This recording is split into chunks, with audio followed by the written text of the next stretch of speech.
Welcome to the Develop Yourself podcast, where we teach you everything you need to land your first job as a software developer by learning to develop yourself, your skills, your network, and more. I'm Brian, your host. There's a very important skill you're going to need as a software developer and also pre-software developer. So if you're learning to code or if you already are a developer, this is the second most important skill you're going to need. The first being coding, because you can't really be a software developer without learning how to build software. By the way, if you want to learn how to build complex software and work with senior developers as mentors, join us at Parsity.io. And if you are a software developer, check out JavaScriptProsApp.com. Anyway, this skill is the number one reason people either succeed or fail in their coding careers. I think about when I was 30 years old, about 10 years ago. Yes, I'm 40. This is why I have a podcast. When you're 40 in tech, you have two choices. You can either start a podcast or you have to buy like a Tesla Cybertruck. I chose the podcast route. And at 30, I couldn't think of really a worse time to learn to code. I had been sober for about 2 months. I had a 1-year-old at home and an 8-year-old at home. I worked an office job, like one of those jobs where you actually have to drive into work and sit in an office and wear slacks and stuff like that. I also drove Lyft and Uber on the side because, it's kind of broke. 2 kids, all that kind of stuff, living in the Bay Area. You know the deal. There was no time. Like literally, I felt like I had no time. So I had to make time. In the process of learning how to code, I learned the second most important skill that I needed to know as a software developer, the art of time management. Unfortunately, I've seen way too many developers making this mistake, not mapping out their day, being very intense, but not consistent, which leads to burnout and a lot of frustration. This is one of the major issues I see with new developers. They're very intense, meaning they do a ton of work, but they're not consistent with it. And so they don't actually see the fruits of their labor. And lastly, people not working their optimal hours. I have a pretty hot take on this one that some of you are going to like and a lot of you are not. As software developers, we're judged nearly as much on the quality of our code as the time that it takes to get delivered. And if you're learning to code, you could be learning to code for 6 months, 3 months, a year, 2 years, 5 years. I've seen people that I used to work with at a boot camp, and I'll see them years later, and I'm thinking, how's it going? And they say, well, I'm still learning. And I'm thinking, oh, that's rough. And it usually signals to me that they either, one, don't have a very good roadmap for what they're going to need to learn, or two, they really lack the time management skills necessary to learn a new skill that is as difficult as learning to code. Yes, learning to code is difficult. I don't care what advertisement out there told you differently. Yeah, it's hard, right? I mean, they're going to pay you 6 figures and up to do this stuff in most cases. So yeah, it's not going to be the easiest thing. So I'm going to share with you how I've been able to find time to code, run a side business, do over 500 calls with developers around the world, all while having a family, working full-time, doing a daily exercise routine, all that stuff. First off, if you fail to plan to fail. Cornball stuff, I know, but just give me a second here as I break it down. Have you ever sat at your computer and thought, what will I do today? I bought this Udemy course, but then I have this Leap code thing I'm doing, and then I have a side project I want to finish, and I'm learning some HTML and CSS on the side, and you get analysis paralysis. You open up 23 tabs, and you go between multiple tasks, and nothing gets done. There's a better way. The night before, or in the morning, just write down the most important thing you should be completing for the day. To make this even easier, have a notebook right on the side of your bed. It forces me at night to confront the fact that there's this notebook sitting there that I know I'm supposed to be writing in. So I'll write down, okay, what's the one thing I should do tomorrow? What's the most important thing? And if you have trouble thinking of what is the most important thing, there's actually a way to determine this too, logically. Make a matrix. Basically draw 4 squares, right, on a piece of paper if you really have trouble making decisions. And in these 4 squares, in the top left, I want you to write important but not urgent. In the top right, I want you to write important and urgent. In the bottom left, not important, not urgent. And the bottom right is going to be important, but not urgent. This should help you determine the things that are important and urgent that you should be looking at immediately, and then looking at the things that are important, but not urgent.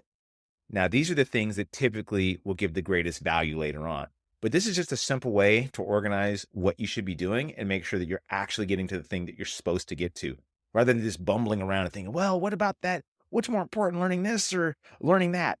But either way it goes, it's just important that you do something. So you've done the matrix, you've written in your notebook, you know what you're supposed to do that very first thing in the day. Now, when you wake up, you do that thing immediately.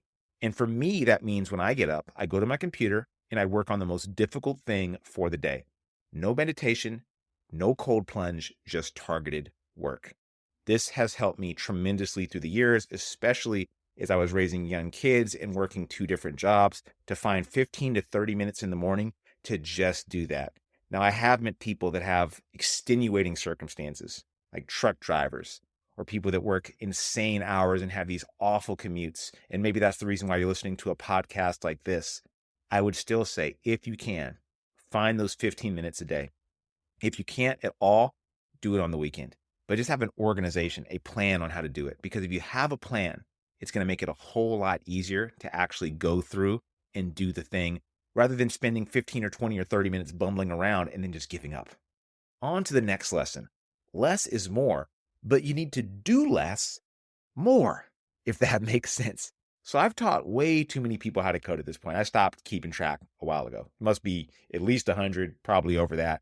Here's how I know they're going to fail. I did an episode on this just last week, actually, and I went to way more in depth into it if you want to hear it. So I asked them, hey, were you able to get through that assignment? And they say, nah, not really. But don't worry, because this Saturday I got the day off, so I'm going to study for 12 hours. And I look at them, and they look at me, and I look at them, and they look at me, and I walk away. I can't think of one time this has ever worked for a student that I've personally mentored. The problem with zero studying during the week in marathon sessions on your one day off is that you enter into this hamster style wheel learning mode. And you wonder why you can't retain information despite cramming. And it's because you aren't building up that muscle memory. I remember having this exact conversation with a student who kept coming in and we were learning how to do for loops for like the third or fourth or fifth time. And I just broke down and asked him, I said, hey, are you doing the assignments throughout the week? And he's like, yeah, totally. And he showed me his work. I'm like, that's so weird. And I thought, how is this possible? But when we really broke it down, it turned out that he was doing zero work for 6 days, all of his work on a Sunday, and then basically forgetting it all week after week after week. And you do have to build up some muscle memory. Coding is not an exercise in memorization, but when you first start, it kind of is. I mean, you have to know how to declare variables. You have to know how to make an if-else statement. You have to know how to declare an object. You have to know how to write a function. You have to understand basic syntax to get things done. If you do not know the basics of JavaScript, you should totally join us at dev30.xyz. That's dev30.xyz, and learn JavaScript with us over 30 days and use it to build something on your own, join Parsity, or really get prepared for any good coding bootcamp program out there. You can fill in the other logical gaps here and there, but if you can't write a for loop, that is going to significantly delay your progress. If you wanted to get into shape, would you run like 5 miles on Saturday and eat whatever you wanted for the other 6 days? Personally, I spent about 30 to 60 minutes learning to code every day and more on the weekends when I had time. The key to my progress, like it likely will be for you, is consistency. I don't think I ever spent an entire day learning at that beginning stage. Not only because I couldn't, but because I need mental breaks. I do not do well with staring at a computer for more than a few hours at a time. Even now, when I debug something really, really difficult, or I'm working on something I really like doing, I need to take breaks here and there because there's a limit to return. I'm not a robot. I don't think you are either if you're listening to this. If you are, turn this off. Next piece of advice from me is a bit of a spicy one. So I think that everyone is a morning person. Even you that might hate waking up in the morning or you just like to stay up really late. Everyone is a morning person. You know how I know? Because humans at the beginning of time were morning people. They got up when the sun rise, right? And they went to sleep when the sun went down. They didn't stay up all night partying and doing whatever. Now take this from me. I'm a former party animal, right? I used to stay up super late, live at night, and sleep in the day. I don't do that anymore, and I don't think that most people are meant to. And I also know that developers are naturally late creatures. I've never been at a company where developer meetings start at the beginning of the day. It's almost like a joke. The salespeople would be doing their meetings super early. All the developers would be strolling on in around 10 a.m., doing their meeting around 10:30 a.m., which was always really funny to me. I'm like, geez, I don't want to stay late at work ever. I want to leave work pretty much as soon as I can. I like going in early and leaving early. That's just how I prefer to do things. That being said, the best developers I've met tended to make optimal use of the morning. For the majority of us, this is the time of the day where you're least likely to be interrupted. I write articles when my kids are asleep. I do a lot of the coding stuff I need to do when my kids are asleep. I write my LinkedIn articles and stuff like that in the morning before my kids get up and scream at me that they want pancakes. So maybe you truly are not a morning person, or you have like some very unique schedule which prevents you from working in the early part of the day. That's okay. Everyone has a time of the day where they find themselves in the zone. And again, for 99%, that's going to be the morning. So you listening, get up in the morning and do that thing. You are probably not part of that 1%, but if you are, on the off chance that you are, if you must, then find another time of the day that you can optimize for those difficult tasks like side projects, learning a new language, or whatever, and just make it consistent. Now, finally, you say, I did all that, Brian. I did all that. I still have no time. Something's got to give. Open up your phone. Look at your screen time stats. How many hours are you spending on YouTube, IG, follow me, by the way, or Netflix? You may have a little more time than you think. I tend to. I'm not going to lie to you. I looked at my phone. It said I spent 11 hours online. Now, a lot of that's music. I watch way too much YouTube. I don't really spend time on Instagram or TikTok because I use them for business. But I like to go on LinkedIn and Twitter a bit here. Those are kind of my social sites that I actually enjoy. I guess I'm just a big corporate shill. Whatever. But I realized that, hey, that's a ton of time that I could be using. Now, I don't want to be some optimal robot. I don't want to optimize every hour in my day. I want to chill out. I want to just go on a Netflix binge every once in a while. I want to just watch a bunch of YouTube videos, go down rabbit holes and weird conspiracy theories every once in a while. Who doesn't? I'm just saying that you probably have a little bit more time than you think. That half an hour that you can't seem to find, it's there. You just got to find it. You got to pull it out of the muck and figure out how you can make that half an hour, reclaim a half hour or an hour a day that you normally would be doing something that you might really like doing.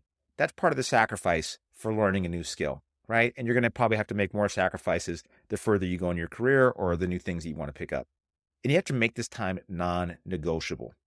So you're writing down the plans before the night on a scrap of paper or in that journal next to your bed. You're not doing a cold plunge before you open your laptop. These little tweaks can have a really large impact. Trust me. Now, they're not easy to do. Building a habit is always difficult. That's why you have to make the habit easy. Notebook by your bed. Understanding what the thing is you're going to do in the morning before you get up to do it. Starting the very first thing. It makes it so your success is inevitable. Really hope that's helpful and hope this mini episode serves you well. See you around. By the way, before you head out, I would love to get some feedback from you on the show. Are there topics that you would love to hear about, especially if you're an early career developer or someone who's learning to code? And are there guests we should be reaching out to? I have a ton of guests in the pipeline and some even secret developers that I'm going to bring on and talk about some spicy topics. But I really want to know what you want to learn. I've been doing this for a long time. What do you need to know in order to get to the next level? Hit me up on LinkedIn, find me on Instagram, TikTok, wherever. My contact information is in the show notes, and you can hit me up there whenever. I love to hear from people. See you around. That'll do it for today's episode of the Develop Yourself podcast. To learn more about becoming a software engineer with us, then check out Parsity.io. If you're not quite ready for that, then jump into our dev30.xyz program, which is 30 days of working on your mindset, habits, and JavaScript skills. Totally worth it. See you next week.